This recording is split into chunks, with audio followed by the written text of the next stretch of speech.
Hello viewers, welcome to my YouTube channel. আশা করি সকলে অনেক ভালো আছেন। আমি আজকে আপনাদেরকে দেখাবো কল রেকর্ড কিভাবে করবেন।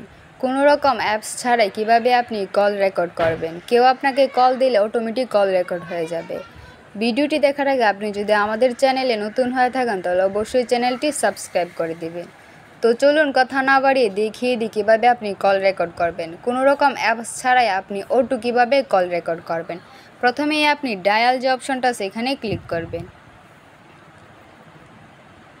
এখানে যাওয়ার পর এখানে একটি সেটিং আছে, এখানে ক্লিক করবেন। উপরে দেখবেন যে 3 ডট একটি আইকন আছে, এখানে ক্লিক করবেন। এখানে ক্লিক করার পর দেখতে পারবেন যে এখানে অনেকগুলো অপশন আছে। তারপর আপনি এখানে সেটিংস একটি অপশন দেখতে পারবেন, এখানে ক্লিক করবেন।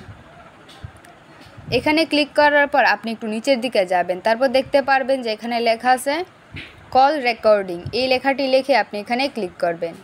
এখানে ক্লিক করার পর এখানে দেখতে পারবেন যে অটোমেটিক্যালি রেকর্ড আননোন নাম্বারস। তারপরে এই অপশনটা আপনি অন করে দিবেন। অন করে দেওয়ার ফলে আপনাকে যদি নাম্বারে কেউ কল দেয় তাহলে আপনার কল রেকর্ড অটোমেটিক হয়ে যাবে। কোনো রকম অ্যাপস ছাড়াই আপনি এই কাজটি করতে পারছেন। যদি ভিডিওটি ভালো লাগে একটি লাইক দিবেন, আর আপনি যদি আমাদের চ্যানেলে নতুন হয়ে থাকেন তাহলে অবশ্যই চ্যানেলটি সাবস্ক্রাইব করে দিবেন। ধন্যবাদ সবাইকে।